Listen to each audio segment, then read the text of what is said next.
My name is Susan Arnold. I'm an associate professor in the Division of Environmental Health Sciences at the University of Minnesota School of Public Health. In this module, I'll present some of the key characteristics of aerosols that influence their route of exposure. The learning objectives of this module are to identify routes of exposure of aerosols by analyzing the most consequential physical properties, link physical properties to behaviors of particles, and describe the path of entry into the respiratory system. In this module, we'll start with an overview of aerosol behavior to understand how aerosols enter the body and the relevant transport mechanisms that determine where they end up. Starting with a summary of the most consequential forces acting on aerosols, these forces will be linked to behaviors of particles, and finally, their pathway in and through the respiratory system, which is the major route of exposure of aerosols. There are three major types of forces that act on particulates and aerosols to influence their behavior, that determine their routes of exposure. In this module, we'll discuss each type, that is, gravity, inertial impaction, and Brownian motion, and illustrate them conceptually through a series of short videos. The impact of these forces depend on particle size. Understanding how they influence the behavior of particulates and aerosols is essential for predicting the likelihood of inhalation and the region of deposition within the respiratory system. Gravitational settling. More dense particles will settle faster than a less dense particle. Larger particles will settle much faster than a smaller one because the terminal settling velocity is proportional to the particle diameter squared. This concept is illustrated in the video segment Gravitational Settling. Let's first consider the force of gravity, which leads to gravitational settling. Consider this orange spherical particle suspended in air. I know from experience that there is a force of gravity that pulls the particle to Earth. If I dig back to my physics from high school, I can recall that the force of gravity is equal to mass times gravity, which can then be expressed as the volume of the particle times density of the particle times g, the gravitational constant. I can then express volume of the particle, assuming that it's a sphere, as pi divided by 6 times diameter cubed. The vertical downward motion caused by gravity is resisted by the force of drag. Drag can be expressed as constants 3 times pi times air viscosity times particle diameter times terminal settling velocity. As shown in the yellow box, I can equate the force of gravity due to the force of drag using Newton's second law. I then solve for terminal settling velocity. Now, the details of the derivation of this equation are not so important. However, it is really important to be able to look at an equation and get a feel for how this particle dictates particle behavior under the influence of gravity. In this case, terminal settling is directly proportional to particle density and particle diameter squared. In parentheses, I symbolically represent this relationship with the proportionality symbol followed by the symbol for particle density, a Greek rho, and particle size squared. I don't need to worry about constants such as the gravitational constant unless I go to another planet, or fluid viscosity if we are dealing with air at standard temperature and pressure. This relationship tells us that a more dense particle like lead will settle faster than a less dense one, like pollen. Does this make sense? Every time you see an equation, you should be able to take and look at the proportionality of it, and then ask yourself, do these things make sense? In this case, yeah, sure, it makes sense. A less dense particle will settle slower than a more dense one. It also says that a larger particle will settle a lot faster than a smaller one, because terminal settling velocity is proportional to particle diameter squared. In the next video segment, How Fast Does a Silica Particle Settle?, silica is used as an example of the concept of terminal settling velocity and stopping distance and the relationship to particle diameter. I used the equation that we just came up with for terminal settling velocity to prepare this table for different size silica particles. I chose silica because of its importance as a health hazard in many industries, such as construction and metal casting. The first two columns show particle diameter in micrometers and nanometers. Column 3 shows particle terminal settling velocity in meters per second. And the last two columns provide the distance fallen in meters. And because I'm a product of the English system, the last column provides feet. As shown in the yellow box, upper right, the distance fallen was calculated as the settling velocity multiplied by the time allowed to settle, which in this example is 1 minute. Distance fallen in 1 minute is also shown graphically at the bottom of the slide. These graphics help us understand how particle size is important to gravity settling. Particles smaller than 1 micrometer settle only a small distance. For example, the 1 micrometer particle settles 0.003 meters or 3 millimeters in 1 minute.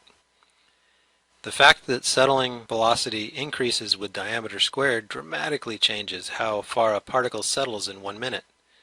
Silica particle with a diameter of 10 micrometers will settle at a rate of 1 foot per minute, which is an old rule of thumb used by industrial hygienists. The 100 micrometer particle settles 98 feet in a minute. That is a big difference, and that's all because settling velocity is a function of diameter squared.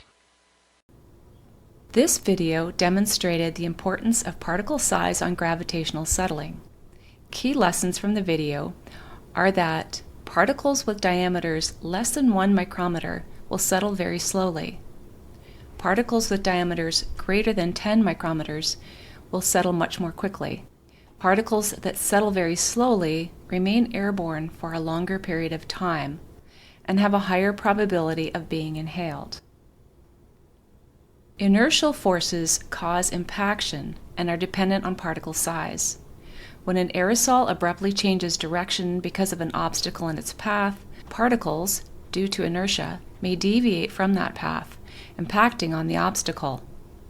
Stokes number is a dimensionless quantity that is useful for describing the particle as it relates to inertia. It is a ratio of how quickly a particle adjusts to flow change. A very small particle will have a smaller Stokes number and will follow the streamline of air, and thus will not be impacted on the obstacle, but larger particles with larger Stokes numbers will depart from the streamline, impacting on the obstacle. In the next video, the concept of inertial impaction is explained using the example of a bug hitting a car windshield. Let's consider inertial forces now that act on a particle, which leads to impaction, like a bug hitting the windshield of a car. The windshield causes air to move up and over the car. The force of drag will cause a small bug to follow the airflow over the car, avoiding the windshield. In contrast, a big bug, like a grasshopper, resists drag because of its inertia. If the inertia of the big bug is sufficient, it deviates away from the airflow to hit the windshield and make a big mess. This process is called inertial impaction. The concepts of particle relaxation time and stopping distance are used to describe inertial forces. The particle relaxation time is how long it takes a particle to relax to its new conditions. It is proportional to particle density and diameter squared, which is exactly the same as we saw before with terminal settling velocity. The stopping distance is the distance that the particle will move along its original direction until it relaxes to the new conditions. It is calculated as the initial velocity times the particle relaxation time. In the figure from the video, the small bug has little inertia. It relaxes fast to new conditions, having a short relaxation time or tau, and thus moves only a short distance toward the windshield, having a short stopping distance, and it passes over the car without hitting the windshield. In contrast, the big bug has lots of inertia. It is slow to relax, has a long relaxation time, has a large stopping distance, so it moves away from the airflow streamlines and hits the windshield. Another important force influencing the behavior of very small particles is Brownian motion. During Brownian motion, particles are randomly displaced by a small distance. In the next slide, the video of Brownian motion demonstrates this concept of Brownian diffusion and how the dominating forces changes by particle size, with Brownian diffusion being much more important for the smallest particle sizes. Now we will consider Brownian motion, which leads to diffusion. So far we've been discussing large particles like the green 10 micrometer particle shown on the right-hand side of the slide. Very different forces are important for small particles that approach the size of gas molecules, like the red 5 nanometer particle shown in the slide. These particles randomly jitter because of the bombardment of gas molecules. This movement is called Brownian motion and is important for particles smaller than about 100 nanometers. Brownian motion leads to diffusion, which is the net movement of particles away from where they started. Brownian motion is characterized by the diffusion coefficient, capital D. Shown in the equation in the yellow box, the diffusion coefficient is directly proportional to the fluid temperature and inversely proportional to particle diameter. So if the particle temperature increases, gas molecules move faster and the diffusion coefficient becomes larger and the particle will jitter more. Unlike other forces that we have seen so far, Brownian motion is inversely proportional to particle diameter. Thus, this equation tells us that smaller particles will jitter more due to Brownian motion than larger ones. Brownian motion causes particles to be displaced. Consider, for example, if we line up a bunch of particles at time 0 and then allow them to randomly jitter. After some time, these particles become displaced away from the center, randomly moving in any direction.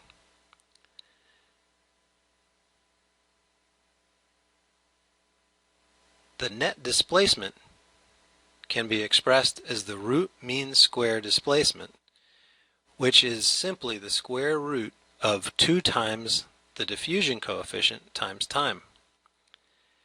Shown in the table at the lower right, a small particle, like a 5 nanometer particle, will have a large diffusion coefficient and therefore a large displacement due to diffusion, whereas a larger particle, say 300 nanometers, will have negligible displacement. If we look at this equation, the more time we give diffusion, the more displacement we'll have. To get a better feeling for how particle size dictates what forces are important, let's compare how far a silica particle moves in 1 minute due to Brownian motion and gravity settling. Again, I show particle diameter in micrometers and in nanometers in the first 2 columns. Then I provide displacement in 1 minute due to Brownian motion in column 3 and that due to gravity settling in column 4. Finally, in the rightmost column, I show the ratio of these displacements, that due to Brownian motion divided by that due to gravity settling. The force of gravity dominates for particles larger than 1 micrometer, whereas the force of Brownian motion dominates for particles smaller than 100 nanometers. For a 10 nanometer sized particle, Brownian motion causes 424 times more displacement than gravity. However, the distance moved in 1 minute is still very small, 0.002 meters or 2 millimeters. To put things in further perspective, we need to change the scale of things that we are considering. So here, for this plot, on the y-axis, I show the distance the particle is displaced in 1 minute, but instead of showing this data in meters, I show it in micrometers. The x-axis is particle diameter that we are familiar with. For perspective, I add that the mean diameter of a human alveolus is 200 micrometers. Again, we can see that for particles smaller than 100 nanometers, diffusion dominates over gravity settling. These particles, if allowed to stay in the alveolar region for 1 minute, will likely be displaced a sufficient distance to hit the wall of the human alveolus. For most aerosols, inhalation is the main route of exposure. The movement of aerosol particles from the environment into the respiratory system is through the nose and mouth and is influenced by the forces discussed in this module.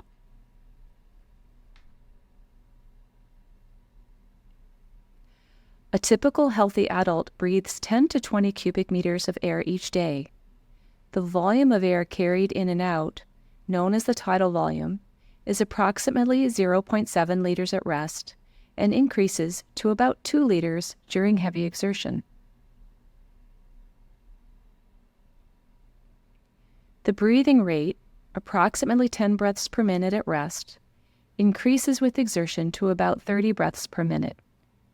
About 0.4 liters of air is retained in the lungs, and this is called the reserve air. The human respiratory system is very complex, but it can be conceptualized in this simple model. The respiratory tract is divided into 3 regions: the nasopharyngeal region, the tracheobronchial region, and the alveolar region. The 2 lower regions can be combined and called the thoracic region. But in this video, we will cover them separately. The nasopharyngeal region. Air enters through the nose and mouth and goes into the upper airways of the head, also known as the extrathoracic or nasopharyngeal region. This region includes the throat or nasopharynx. The nasal passages, also called turbinates, supply a winding, twisting pathway for the incoming air. Some of these passages are covered with hair-like projections that are called cilia. The cilia move in a rhythmic sweeping motion that removes particles by carrying them toward the back of the throat, where they can be swallowed.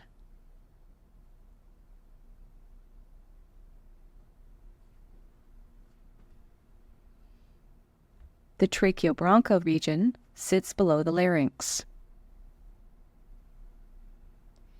Air moves from the upper airways into the trachea or windpipe. The trachea branches into a series of airways called bronchi and bronchioles. The trachea represents generation 0. It divides into 2 bronchi that represent generation 1. As it branches, each airway in one generation leads to 2 branches in the next generation. The tracheobronchial region is comprised of generations 0 to 16. Generations 1 to 11 are called bronchi, while generations 12 to 16 are called bronchioles and terminal bronchioles. This region is also referred to as the conducting airways because of the presence of cilia. Similar to the nasopharyngeal region, where the cilia moves particles towards the larynx, the rhythmic beating of the cilia in the tracheobronchial region moves particles upward toward the larynx, where the swallowing reflex transports them to the gastrointestinal tract. This mechanism is called the mucociliary elevator. The alveolar region. Generations 17 through 23 represent the alveolar region, which is comprised of the respiratory bronchioles, alveolar sacs, and alveoli. The alveolar region is where gas exchange of oxygen and carbon dioxide occurs.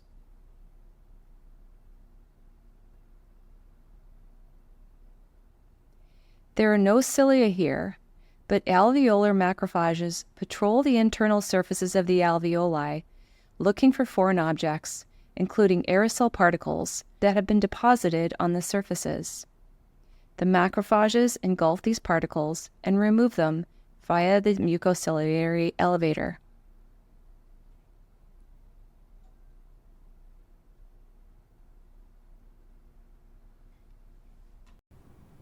Table 11.2 shows the number and dimensions of each generation of airways and the average velocity in those airways for a steady-state inhalation rate of 1 liter per second. This is an approximation, since regular breathing is not steady. Air velocity is denoted here as V sub g. In the trachea and first few generations, the air velocity is several meters per second. The flow in this region is turbulent. Therefore, the velocity slows rapidly because the increase in the total cross-sectional area associated with the large number of small ducts. In the alveolar region, the area occupied by reserve air, the velocity slows down even more to 1 millimeters per second and has a residence time of about 550 milliseconds. Here, molecular and convective diffusion between the tidal and reserve air leads to the transport of gases. The 300 million alveoli with diameters of approximately 300 micrometers provide about 75 square meters for gas exchange. Table 11.3 shows the relative importance of impaction, gravitational settling, and diffusion for particles depositing in the various regions of the respiratory tract. To recap from earlier in this presentation, inertial impaction is the dominant mechanism of deposition in the upper airways up to generation 11, where the air has to move through the winding path that has many changes in directions at a relatively high velocity, causing turbulent flow. Aerosol particles, especially larger particles, will depart from the streamlines of the air and impact on the airway walls, where they are deposited.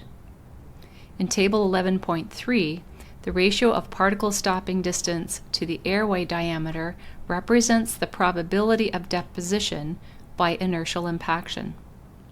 Gravitational settling is the dominant mechanism of deposition in the lower respiratory tract, where the velocity is much lower compared to the upper region.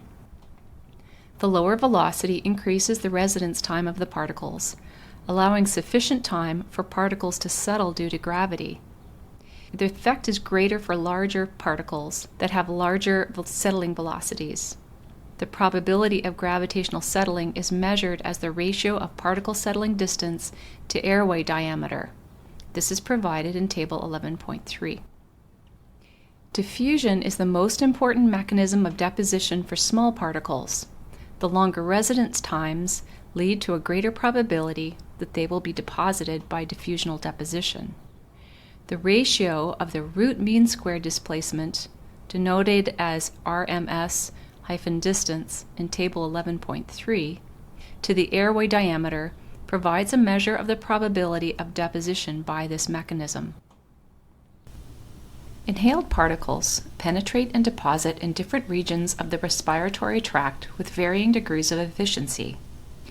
Inhalation efficiency, also called inhalability, is the ability of particles to penetrate beyond the nasopharyngeal region. It's expressed as the ratio of particles inhaled to the number of particles that enter through the nose and mouth. The graph shows this efficiency by size fraction, represented here by particle diameter. Deposition efficiency in the extrathoracic region is the ratio of the number of particles entering the extrathoracic region to the number of particles inhaled, which is represented by the light blue line here, and it is expressed in this graph as the ratio of the number of particles deposited in the nasal, pharyngeal, laryngeal region to the number of particles inhaled. This image comes from the METFAST program module, Particle Deposition in the Respiratory Tract, developed by Dr. Peter Rayner.